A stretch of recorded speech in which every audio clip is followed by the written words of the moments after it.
ګرانو کتونکو زمونږه په دغه پروګرام د شریعت په رڼا کې تاسو سوال جواب پاږي کې یو ورور تاسو کړی دی وی چې یو زنانه دا د بچی د پیدایش نه پس چې د زنانه کوم وینوي په ښکارشي په زنانه باندې هغه ته ویل کېږي په شریعت کې نفاس وینه.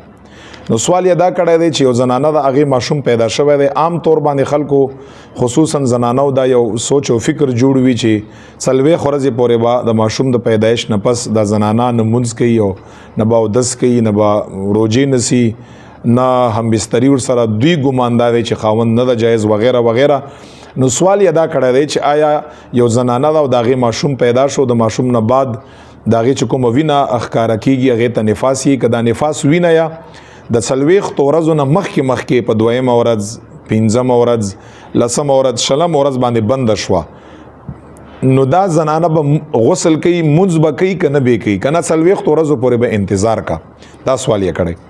دا یاد لرئ زموږ ستاسو عام طور باندې په زنانو کې یو دا سوچ فکر جوړ دی چې کله بچی پیدا شي د هغې نه پس چې کومه وینه ده هغې ته نفاس وینه ویل کېږي. د هغوی سوچ هم دا جوړ دی چې زه به څلوېښت ورځې نه مونځ کوم نه به اودس کوم او که زنانه وینه هم بنده شي نو دا وایي چې نه زما باندې مونځ او اودس نشته. حالانکې داسې نه ده.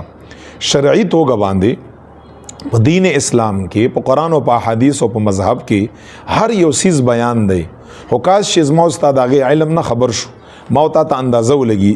جواب دا دی د دغې مسئلې جواب دا دی چې کوم یو زنانه ماشوم پیدا شي او د ماشوم نه پس چې د هغې کومه وینه د هغې ته نفاس ویل کېږي که دا وینه یې د ماشوم نه پس یو منټ پس هم بنده شوه یو منټ پس هم بنده شوه یو ګنټه پس هم بنده شوه یو ورځ پوره کېدو نه مخکې هم بنده شوه دا وینه مکمل او دې ته خپل ځان ښکاره شو چې دا وینه زما بنده شوه ډایرکټ به ځي غسل به کا خپل مونځ او اودس په دې باندې داسې فرض دی لکه څنګه چې په مخکې په دې باندې فرض و. قطعا څلوېښت ورځو پورې انتظار دا شرعاً جایز نه دی. څلوېښت ورځو پورې انتظار خو به هغه زنانه کوي مونځ اودس به نه کوي چې په کومه زنانه باندې روزانه وقفه په وقفه باندې وینه ښکاره کېږي. نو هغې ښځې لپاره مونځ او اودس نه جایز. خو چې کومه ښځه د بچی د پیدایش نه پس وینې نه پاکه شوه وینه یې بنده شوه ډایرکټلی به دا ښځه غسل کوي غسل به کوي او د هغې نه پس په دې باندې مونځ هم فرض دی که روژه وه روژه هم په دې باندې فرض ده خاوند هم بستري هم ورسره بالکل جایز ده هېڅ خبره پکې نشته دی.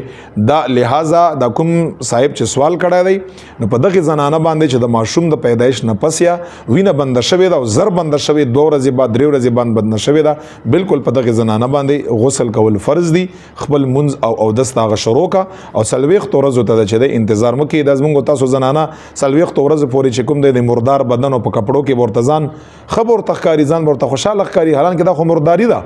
اسلام تعالی د صفایۍ او د طهارت حکم درته کوي چې ته پاک ښکارې صفا ښکارې بدبویي د ستا د بدن نه ختم شي خاوند تا ته نږدې شي تا سره کینی ستا خپله باندې بدن پاک شي. شریعت داسې خوښه ده او زموږ ستاسو دا زنانه بعضې چې کوم داسې د جهالت د وجې نه هغه څلوېښتو ورځې په دغو ګندګۍ کې پرتي نو لحاظه چې څومره زر وینه بنده شي ډایرکټ په زنانه باندې غسل کړل فرض دي.